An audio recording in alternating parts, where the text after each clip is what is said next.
Vem Magalenha Rojão, traz a lenha pro fogão, vem fazer armação.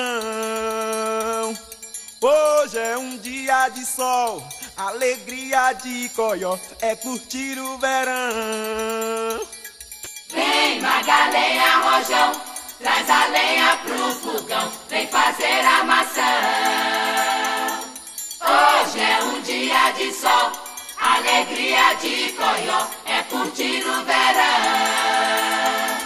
Dê, dê, dê, dê, dê.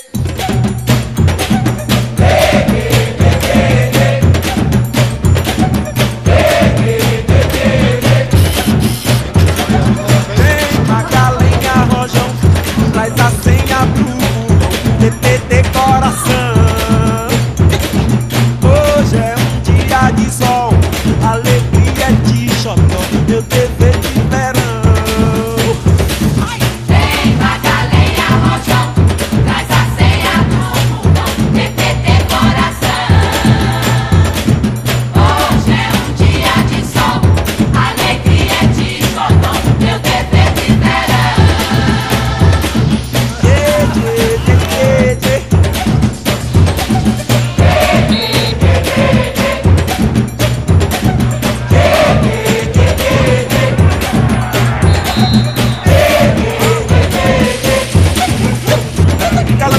Calango da pretinha, tô cantando essa mudinha pra senhora se lembrar daquele tempo que vivia lá na roça com uma filha na barriga e tanta filha pra criar. Calango da pretinha, tô cantando essa mudinha pra senhora se lembrar daquele tempo que vivia lá na roça com uma filha na barriga e outra filha pra criar. Calango da pretinha, tô cantando essa mudinha pra senhora se lembrar daquele tempo que vivia lá na roça com uma filha na barriga e outra filha pra criar.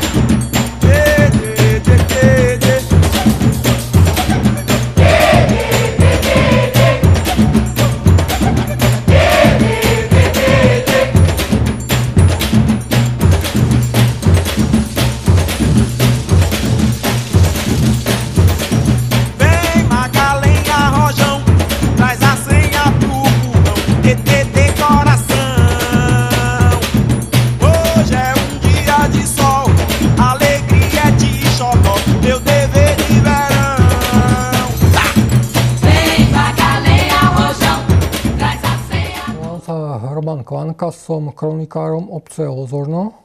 Športový klub v našej obci bol založený v roku 1922. Najstaršie stanovy sa nám zachovali z roku 1932. Športový klub sa venoval prevažne futbalu.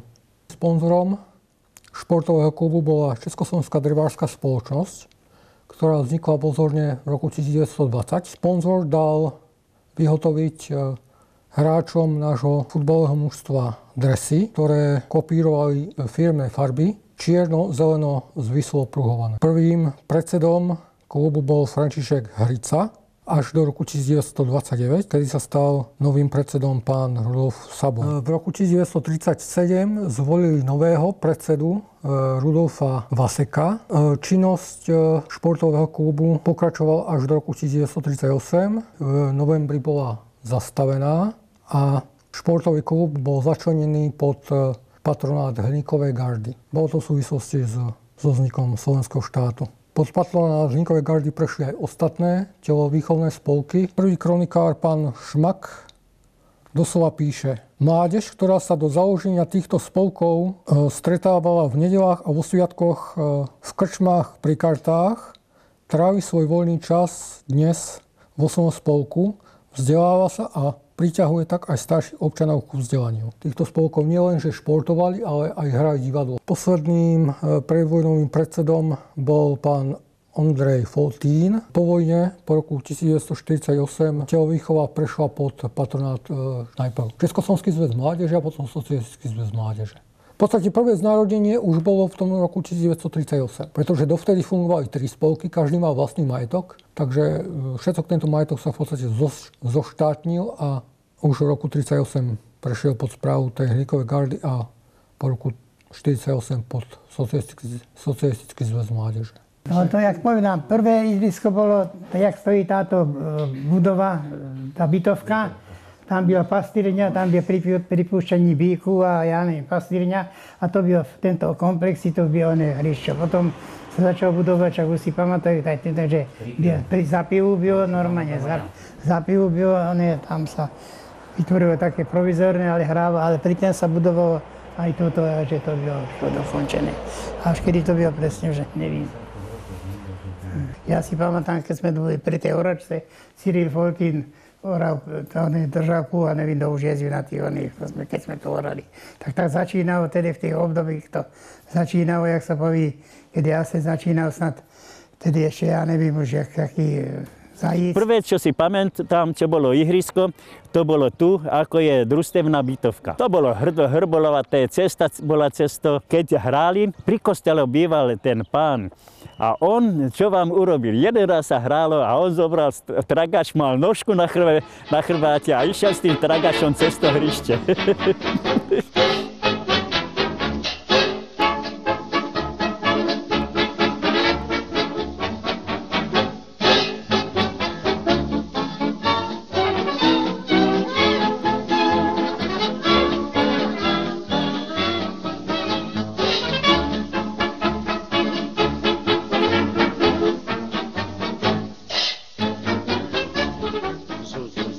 Zulienka, nie si silná ani tenká, si tak akurát, preto ťa mám rád. Líčka máš ako tá rúža, potrebuješ už len muža, ak ma rada máš. Za mňa sa vynáš, jaj Zuzka, Zuzička, krásna si ako ružička, sladké pery. Kedy si pamatáte, Nové Mesto nad Váhom, Trnava B, Holíč, Senica. To byly zápasy, které jsme dirigovali a jak se bojí, že měl jsem z toho radost, že já jsem měl každý raz autobus plný, už aj ešte jsme byli doma, obědovali, už ľudia dochádzali a prostě letali se, lebo tedy byl záujem. Vola, kedy sa chodila, si spamatáte, ešte Joška Pajštúňák jezdil nás na nákladní vozy a Jakub Drahoš jezdil na nákladňáku. Nebylo žádných dopravných prostriedkov, žiadne televízie nefungovalo, nic nebylo. Bylo divadlo, o Vánocích sme zahrali, aj neviem koľko divadla sme zahrali. Jeden išiel, ne? Išiel na bicykli. Čiže úsek, poviem, kilometr. Další peší, keď došiel k bicyklu, nasledol ona a pokračoval zasa, tak na preskok. To bolo zaujímavá vec. Sme rádi, že nás miel doodvést na koňu. Dneska, keď mu povedal, že ideš na bicykli, povedz, či si sa zrazil s koněm. Ne, že bláznil? No, veru. V jednu dobu jsme byli Tatran, Linková Gár, potom bylo Tatran, Tatran byl. Bolo to cítiť nejak taká atmosféra nejaká? To nebylo žádné, to nebyly rozdiely mezi. Žádná politická tržnica, nic to nic nebylo, žádné triedenie, žádné, že by to nebyly nějaké mezi. Odbal sa hrá normálnym maným. A v 68. sme mali výročnú schôdzu tady a vyhorali sme a ja som spadol do gulášu. A to bylo z ničeho nic. Jožo, ešte povedám, Jožo, co budeme robiť? Že nic, však to nic není. Naraz to ne. Líčka sa ne takto krivili. Od elektriky. Od elektriky, áno. Potom sme ešte vynášali odtiaľ hore až na samém vrchu, na tej húri sme vynášali stoličky, stoly, motorový stracu, sa gitara pod zdeniu nemá. To byla tedy tá zestava, že to bylo, už nebylo to Hlinková garda toto, ale to už byla od tohoto režimu na to. No a to byl základ toho, že tu byli, jako otato, že to byl Arnold Kovanič, Rudorác, Jan Orechovský, Minarovič, Fero Matúšek, Ledník, Štef Karagas, Horvát, Jaroš, Čevela, to byl ten brankár číslo 1, já jsem byl brankár číslo 2, Martoš a Janek Hubek. No, takže toto už byla povojnová, už toto byla ktorá už byla utvorená. Bojovali o druhú ligu. Áno, to by výkvita tamto, potom myslím poslední v Mavackách sme prohrali, mám taký den. Áno, tam sme to prohrali na 11, že nám odpískali. Ja som hrával záložníka a potom ľavého obráncu. A vy? Vy ste hrávali? Ja nič. Vy ste nehrávali? Vy ste Ja vôbec som. Ja viem. Ja som dlhé roky aj kapitán. Po vojne, keď sme došli, vtedy sme vypadnúť kurník šopa. Zvanári sme Janka Šurinu, že trénovať a suverénne posledný, no a potom sme to zachránili. Ešte jeden zápas sme prohrali, jeden remizovali tu jar. To bylo vrcholové, tedy sa bojovalo o tú druhú dónu. Na vyšších stupeniach, tak to bylo mužstvo, ktorého sa už obávali prakticky všetko. Kto bol taký hlavný iniciátor toho budovania? Že kto mal... Rác a ja, Nebočík. On presedzel u mňa do půlnoci, koľko rázu. A ja som zabezpečoval všetci materiál, všetko, co existovalo, som zabezpečoval ja. A my dva dirigovali sme v tom brigádníku, chodzilo dosť, nemôžem povedať. Tedy měli záujem, to aj mužstvo tedy, keď sa rodí, keď sú dobré výsledky, sú aj fanúškovia, aj všetky. No a ľudia boli takí obetaví, že koľko tí ľudia odpracovali týchto hodín brigádnických, no to sa nedalo spočítať. Treba poďakovať pánovi Rácovi Jozefovi. To bol jeden fantastický obetavý človek, ktorý žil s touto telovýchovou a ktorý dal punc celej telovýchove v Lozorne. Jeho zásluhou sa postavila telocvičňa, tribúna. On mal všetkom prsty, aby ten šport v Lozorne prekvital. Také podmienky, jak sú v Lozorne, viem z vlastných skúseností, že nemá na okolí nikto. Krásný údel máte dnes. Kráčet k zítřku, žít a kvést. Krásný údel před očima.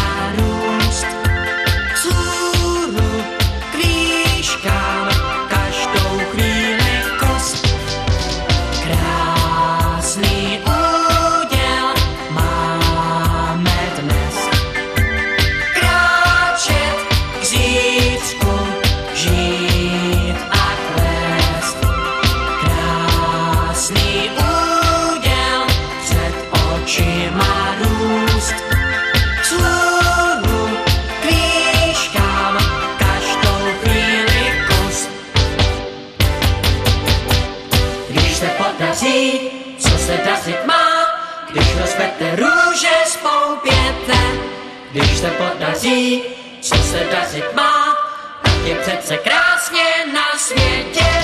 Když jsme prohrali, to je jedno. Napili sme sa.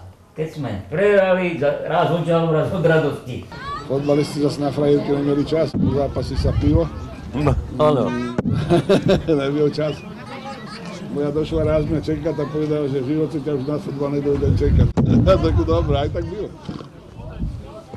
No, teda. Zdravíčko.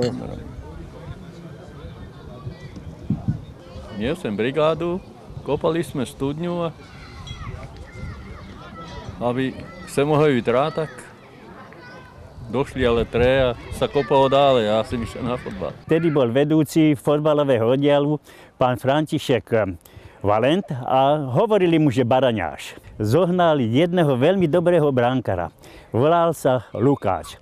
Chytával za ASO Bratislava. Prišiel na zápas do tej Stupavy troška neskôršie. A už nebolo času, aby sa prezliekol. Tak on normálne chytal v civilných šatoch, ktoré mal veľmi pekne a on v tých šatoch normálne chytal. Odišiel a prišiel už lozorský brankár a volal sa Rudo Matúšek. A hovorili mu, že Bacula. Fero Ledník, toho nesmím opomenúť, lebo to bol tiež výborný futbalista. On hrával za krídla vlasti prvú ligu ako vojak. Si musím spomenúť Ferka Matúška.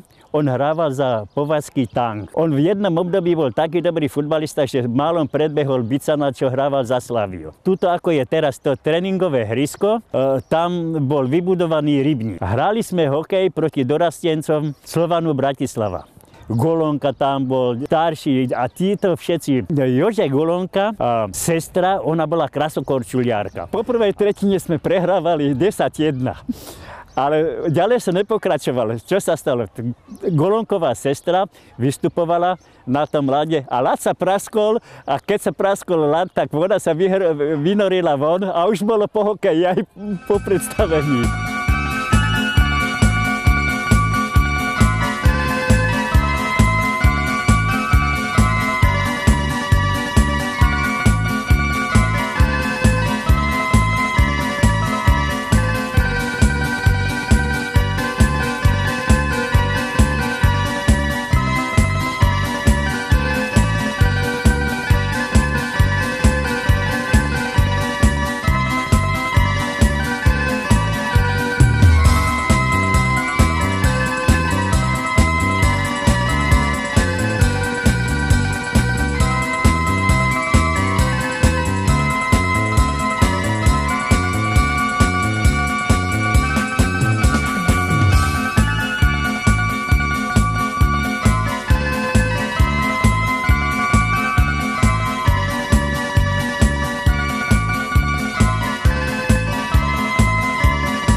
Pozorne chýba hlavne, aby tí chalaniska, že dobrú partiu zestavia. A keď není dobrá partia, tak je to.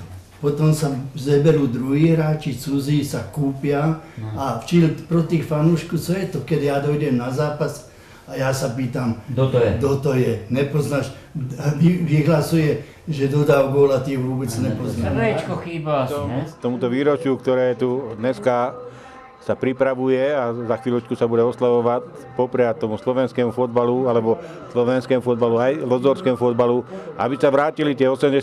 roky, ktoré ja veľmi hlboko vnímam a tým našim futbalistom hovorím, nech im začne slnko svietiť a nech sa vráti fotbal z 80. rokov. Ďakujem. Tak na 70. alebo na 80. roky. Dobrý fotbalový ročník. No, aj dobré fotbalové ročníky, aj dobrá partia, že sme sa radi videli, radi sme chodili na tréningy. Došiel Ivan Daňo, ktorý ešte nebol starý, ale bol po dosť vážnom zranení, mal zlomenú nohu, hrával na Interi, bol reprezentant Bčka Československa, myslím, lebo sme začali trénovať. Na báze sa to dá prirovnať. Tie dávky boli asi tak, jak pri tréningoch, ktoré absolvovali ligoví hráči, no a potom sa dosahovali výsledky, ale fakticky to bolo len naštartovanie. Určité obdobie sa robilo tak, že už som trénoval aj hral ja, plus ešte Laco Orechovský, Dubak, ktorý došiel sem. A funkcionári ja, Želibák, a druhý niekto. Sme postúpili do majstrovstva kraja, to bolo taká prvá veľká odmena. Povolali funkcionári sem Miša Sokola, končil s kariérou a začínal s trenérskou činnosťou. Kardián, Pišta, toho som z kuchyne sem donesol jak mladého, Ferodrobný, Milý Húbek. Abych radšej ani nikoho nevyzdvihoval, pretože tu sme chodili všetci na tréningy, sme sa radi všetci celá videli. partia bola správna. Keď sme spívali všetci, keď sme pili tiež všetci. A keď sme dostali od manželiek, tak sme dostali tiež všetci. Ešte, aby sme nezabudli, tak som donesol Tóna Húbka, veľkého búrliváka z oného ze Zohor. Potom ja som dovezol fakticky oného ženícha, predánku. Vtedy aj na tréningoch tam bolo toľko pivárov, čo teraz je pomaly na zápas. No. Opakovaný zápas s tým Pezinkom, tuším 1500 ľudí tu bolo. Na základe toho, že tu bolo toľkých hráčov kvalitných, tak sme založili Bčko. Takže skrátka to išlo samé. Samé to išlo, hladko. Čo už teraz tak hladko nechce ísť. To není žádný rok, tedy by Maťo na vojne tento, ne? No, vidíš, no a ja viem, v ktorých rokoch to akurát není rok. Rozhodne boli aj horšie časy, neboli iba tí najlepšie, ako všetci hovoria. Ačko vypadlo, v 90. rokoch Ačko vypadlo do najnižšej súťaže. Dorost skončil úplne súťaž. Tí, ktorí nehrávali v Ačku, tých najlepších, medzi tými najlepšími boli v Bčku a tak sa dali dokopy a znovu začali tú súťaž, tú najnižšiu. Niekedy nás bolo veľmi, že sme sa museli schádzať, 9 sme išli na futbal a tak. No tam nás zachránili nejakí tí vojáci tu hrávali. Byli to asi 2-3 a potom muselo sa zháňať chlapcov aj z okolia. A kto bol. Aj z Bratislavy takí, ktorí už nehrávali súťaže, tak sa dotiahli. Takže sme to lepili, jak sa dalo. Kto mohol, tak zohnal. Stali sa prípady, že na tréningy chodili aj niektorí, ktorí v živote nehrali futbal. No. Iba aby nás bolo dosť na tréningu, tak sme mali aj takých hráčov tu. No. Potom už sa sem dotiahli aj nejakí hráči a začalo sa dariť a postupovalo sa postupne znovu do tejto najvyššej súťaže. Na to ešte nás postihla aj tá povodeň, robili sme si predtým kabíny, dávali do poriadku svojpomocne. Sme sa tu nadreli s tým a naraz prišla povodeň a všetko nám to zlikvidovalo, zničilo kabíny, všetky zatopené, takže znovu sme museli všetko líčiť, vyhadzovať gumy, všetky lavice dávať von, vysušiť a znovu tú istú robotu, čo sme robili, sme museli. A to zase to robili chlapci iba ktorí hrávali ten fotbal a bolo nás možno nejakých 5-6 ľudí, ktorí tu strávili asi každý deň a niečo robili. Takisto sme robili aj peňazí sme nemali, robili sme aj zábavy, snažili sme sa, niekedy nám tá zábava dopadla tak, že sme sa museli sami poskladať, aj nás tam bolo možno 50 a to boli všetci fotbalisti akurát, takže tak nás ľudia vtedy podporili. No. Robilo sa to iba kvôli tomu, aby sme mali aspoň na dresy a na takéto veci. No. Počas fotbalu tu máme oveľa viac zákazníkov, no a ak vyhrávame, tak je dobrá nálada, viacej sa pije, takže sú aj lepšie tržby. Takže my sme spokojní. Som starostom obce Lozorno, krásnej podkarpatskej obce s 3004 obyvateľmi. No a ešte krajším športovým areálom, futbalovým klubom. Čo želám k tomuto krásnemu jubileu? Všetko dobré. V prvom rade by som chcel poďakovať ľuďom, ktorí tento športový klub a futbalový oddiel pred 90 rokmi začali budovať, ktorí obetovali svoj voľný čas na úkor rodín v mnohých prípadoch a vybudovali to, čo dnes mladé generácie a ľudia tejto peknej dediny využívajú. Vy chodíte na futbal? Nechodím na futbal, tu a tam. Nebol na to priestor, ale začnem chodiť. Ja som bol ešte funkcionár, keď sme do tejto súťaže vstúpili. Tam my máme pravda aj voľakú takú sochu, tam na takú pamäť na to výročie. No, bol by som veľmi nešťastný, keby sme z tej súťaže museli odísť. Lebo Lozorno je taká dosť veľká obec, kultúrna obec a ona si zaslúži už trošku taký lepší fotbal. No, želanie chceme vždycky dobrý fotbal. Tak v prvom rade nech sa im darí a nech hrajú tak aspoň, jak sa im darilo pri posledu a nech nemusia bojovať o záchranu. Lozorským mladým otcom, aby robili poriadnych futbalistov, to môžem zaželať, lebo keď nebudeme mať vlastných poriadnych futbalistov, tak tu nikdy poriadny futbal nebude. Aby dali všetko dohromady, hlavy dohromady, srdéčko, kamarátstvo, no a potom už to ide. Hrával som fotbal od, ja neviem kedy, 1981 do 2001, na poste brankár a prajem lozorskému fotbalu všetko najlepšie a aby sa ten lozorský fotbal dostal na úroveň roku 79-78. No, lozorským futbalistom želám veľa futbalových zážitkov, aby boli bez zranenia. Prajem útočníka a lozorskému futbalu veľa šťastia a veľa úspechov do budúcej sezóny prajem. Veľa úspechov manšaftu, aby väčšiu zodpovednosť brali na seba, nenechávali to tak. Aby sa im darilo, aby lepší dávali, trefovali do bránky, aby tí góly tam padali a skrátka, aby sa im darilo. súčasnej dobe máme v súťažiach 4 mužstvá, staršiu prípravku, mladšiu prípravku, starších žiakov a dorast a seniorov, čiže v podstate 4 mládežnícke týmy a jedno mužstvo seniorov. Staršia prípravka, tá funguje už dlhšiu dobu.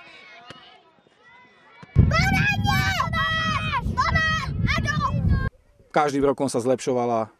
Tento rok vyhrala svoju súťaž s veľkým náskokom.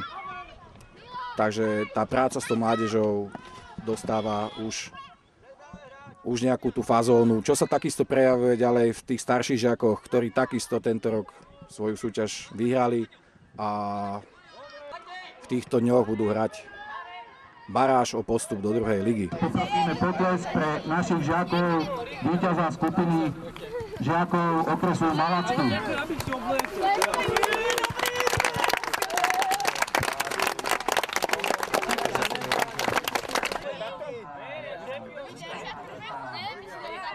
Tento rok sa nám podarilo po roku dať doraz dokopy a ten si počínal nadmieru úspešne, keď vo svojej súťaži skončil druhý za Iskrou Petržalka, ale v podstate ako najlepší tím z Malackého okresu má právo postupu do 3. najvyššej dorasteneckej súťaže.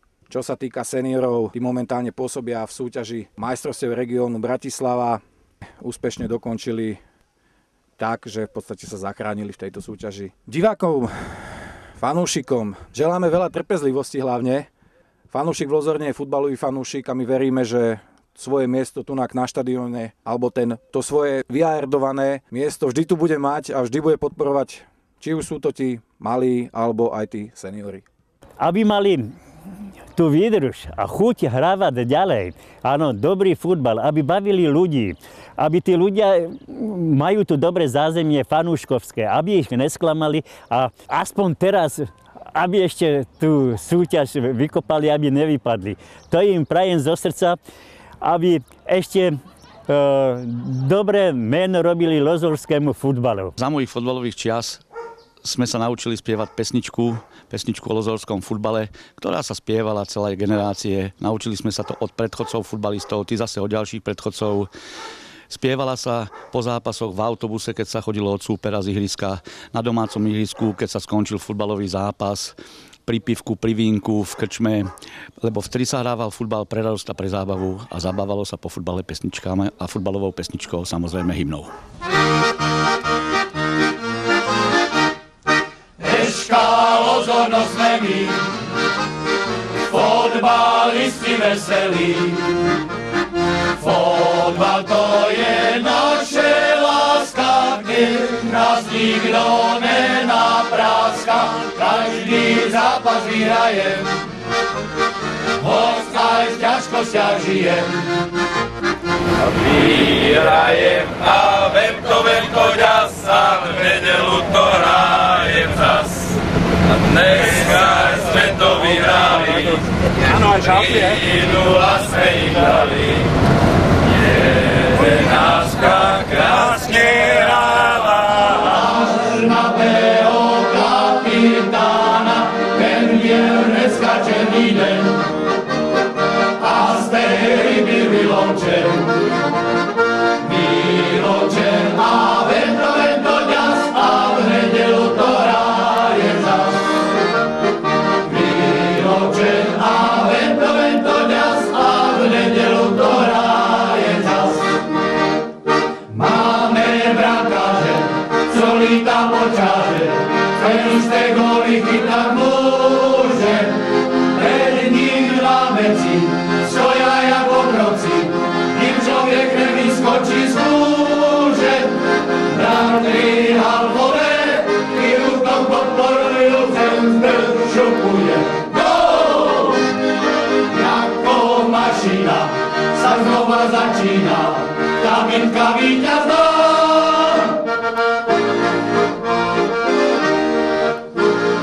Lozorské mužstvo slávne, všady je privítané.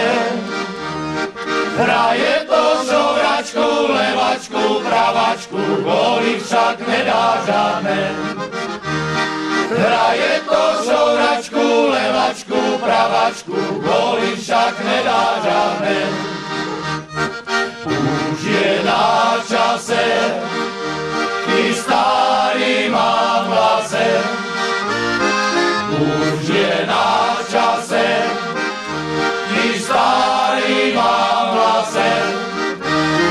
Yeah.